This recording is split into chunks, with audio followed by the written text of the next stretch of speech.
Yes, Lord, hallelujah, Jesus, Father, in the name of Jesus Christ, Lord.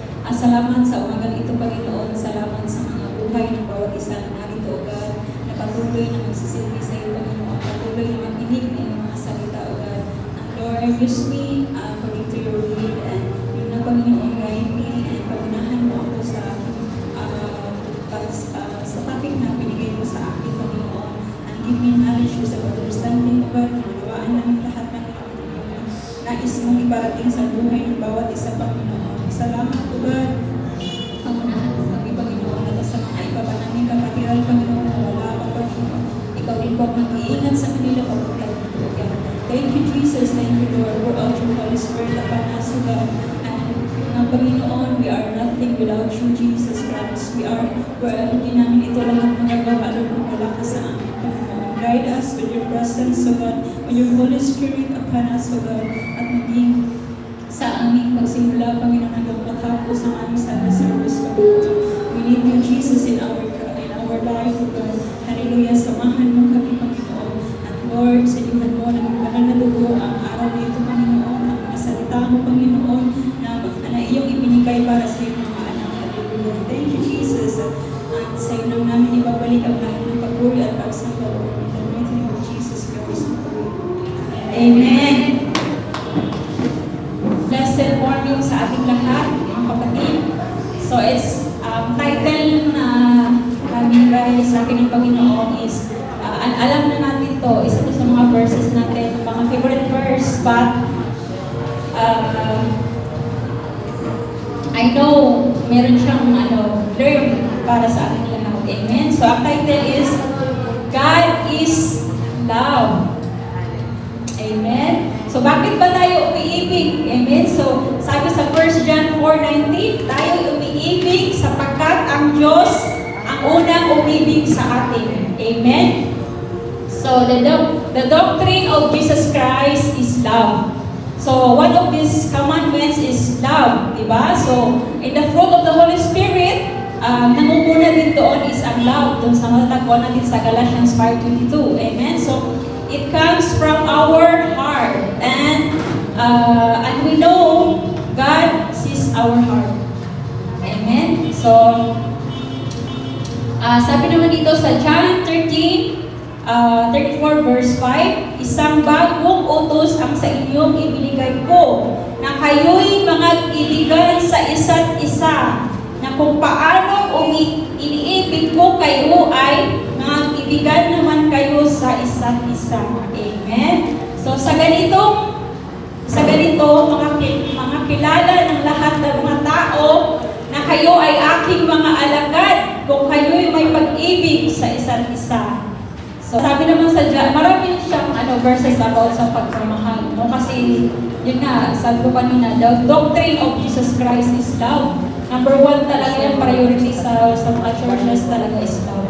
Amen? So sabi naman sa 1 John 4:7-8, mga minamahal, mga ibigan kayo sa isa't isa, sapagkat ang pag-ibig ay sa Diyos. Amen? At ang bawat umiibig ay ipinanganak ng Diyos at nakakakilala sa Diyos. Amen? So, sabi naman sa 8, ang hindi umiibig ay hindi nakakakilala sa Diyos, sapagkat ang Diyos ay pag-ibig. So, it is so clear, no? So, pag hindi, sa 1 John 4:20-21, kung sinasabi ng sinuman, ako'y umiibig sa Diyos at nabubuod sa kanyang kapatid, ay isang sinungaling. Sapagkat ang hindi umiibig sa kanyang kapatid na kanyang nakita, ay paano makakaibig siya sa Diyos na hindi niya nakikita? Amen. So, grabe no ang salita. Bakit talaga tumutusok? Utos na ito'y mula sa kanya na nasa atin na ang umiibig. Sa Diyos ay dapat umibig sa kanyang kapatid. So, it is so important talaga na ang pagmamahal, no? So, the reason why we are in church, because we love God. Amen? Yes. That's the reason, brother. Because we love God, so we are in church. So, isa naman is, The reason bakit tayo tinatama ng ating mga kapatid is because she love us. She love me. She love you. So, sino ba yung tinatama dito? Tinatama tayo dahil mahal tayo ng ating mga kapatid. Amen? So, huwag natin yung anuhin. Yung pinagsasabihan ako dahil mahal ako ng nagsabi sa akin. Diba? So, amen. So, ito naman the reason why we obey because we love the Word of God. Amen? So, in John 1, verse 1, in the beginning was the Word, and the Word was with God. And the Word was God. Amen. So, ang sabi sa 1 John 5 verse 3, sapagkat ang tunay na umiibig sa Diyos ang tumutupad ng kanyang mga utos. Amen. Wala talaga tayong maitago sa Panginoon. Amen. So, kung ano pa man ang reason mo, the Word of God is also a reason. Tama? So, why we should obey it? Because everyone can say, I love you, Lord. But mahirap patunayan. Grabe, Lord. Thank you. So, mahalin natin ang ating mga kapatid. Diba? So, kapag ang umiibig sa kanyang kapatid ay umiibig din sa Diyos. Diba? So, ang sabi ng salita ng Panginoon, hindi lang natin sinasabi, kundi ating isinasagawa. And of course, ating ginagawa yung salita ng Panginoon. Kasi diba sabi niya, everyone can say, I love you, Lord, but mahirap patinayan. So, diba? Alam naman natin na ang salita ng Panginoon is a double sword. Diba? Na talagang tumutusok sa ating mga sa puso at talagang nag-aano sa ating kaibuturan. So, yun nga, the message for today is ang inaano niya talaga is ang pagmamahal talaga ba sa asa't isa. Diba? So, we know the word God is love. Then, kumusta naman tayo sa pagmamahal natin sa Panginoon? Diba? Examine ourselves. Diba? So, we know God is love, but kumusta yung pagmamahal natin sa Panginoon? So, one of the love is also a sacrifice. Diba? So, sacrifice. So, yun nga ang tanong. Magagawa ba natin ang sacrifice for Jesus Christ? Yung sacrifice yung time natin sa Panginoon, yung effort natin, yung ministry natin, di ba? So, huwag natin sayangin, mga kapatid. Kasi, yun nga, we are now in the last days, and the message for today, that's bakit ako naging emotional, kasi yun nga, ang pinapaano sa akin ng Panginoon sa akin, yung sacrifice natin pa.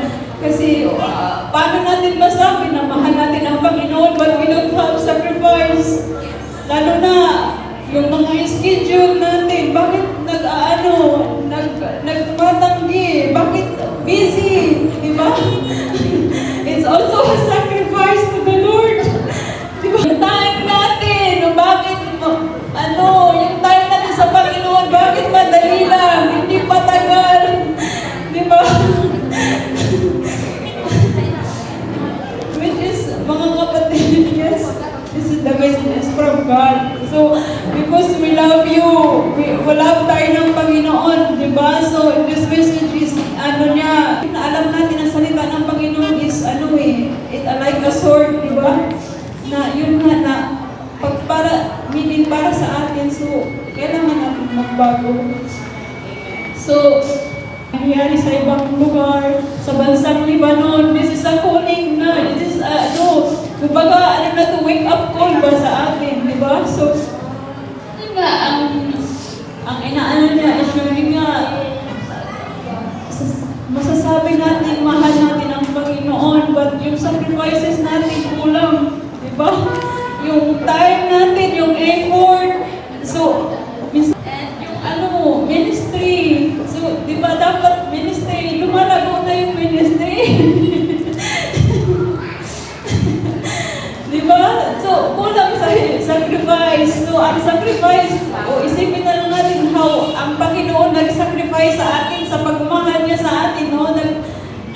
on the cross for us. So yun na, we know that lagi natin naririnig yung mga preach sa ibang kahit sa mga videos, lagi nilang sinasabi, we are now in the last days. Diba? We are now in the last days, so we need to take action. So, hindi na tayo kailangan na mag-easy life. Easy lang, di ba? So yun na, we need to be stronger in our faith because Jesus is coming very soon. So, pagmamahal ng Panginoon sa atin. So, ayaw niya tayo, gusto niya na walang maiwan sa ating lahat, di ba? So, lagi niya keep reminding sa atin na we need to take action, we need to, sacrifice, and we need to be ready in the last days. Wala nang easy sa panahon ngayon kasi, andyan na natin ang mga pangyayari sa mundo. Yun nga, isa rin sa mga turo niya is mag-spread tayo ng gospel, diba? So, tayo ang, yun nga ako ang nagtanim, si Apollo ang nagdilim, and ang Panginoon na ang bahalang magpatubo nito. So, ako ang bahala na ang Panginoon kung paano niya papatubuin. Of course, we are not vain Christians. Amen? So, salamat sa Panginoon for giving me a courage na magsalita sa inyo because we are not blind. Amen? So, we need to be open our heart and our eyes sa mga pangyayari sa mundo. And yun nga, this ministry, ang ministry talaga natin, we need to be arisen. Huwag lang tayong pumayag na ganyan lang tayo. Diba? Ang Panginoon ay mahal niya tayo, so gusto niya na walang maiwan sa ating lahat. So, ang sabi niya, magtulungan tayong lahat, mga kapatid. Magtulungan! Kaya ba natin magtulungan? Magtulungan, ha? So, wala nang tayong pag-murmuring. So, tulungan din natin yung mga leaders natin na we are members, we are leaders, elders, tulungan din natin sila sa mga gawain ng Panginoon, di ba? Kung wala nang panahon magbaliban, tumanggi. Gawin mo para sa Panginoon, di ba? Amen? So, yun nga, lagi natin, we are in the church for the Lord. We are, nandito tayo para sa Panginoon. Then, bakit mo binibigyan pansin ang mga naririnig mo? Diba?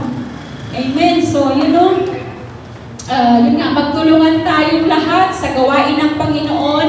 And it's also a sign of love that God wants us to do. Amen. So, yun lang mga kapatid, and salamat sa pakikinig.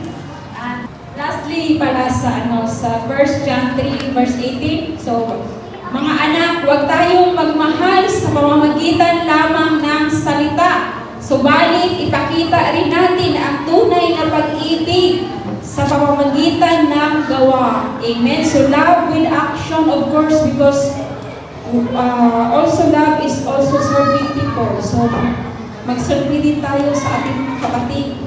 And, yun nga, naunawaan natin ang salita ng ngayong araw. So, yun nga, I am holding the word of the promise ng Panginoon na ako ang nagtanim, si Apollo ang nagdilim, ang Panginoon na ang bahala magpatuloy. Amen? So, to God be the glory and hallelujah. Thank you, Jesus.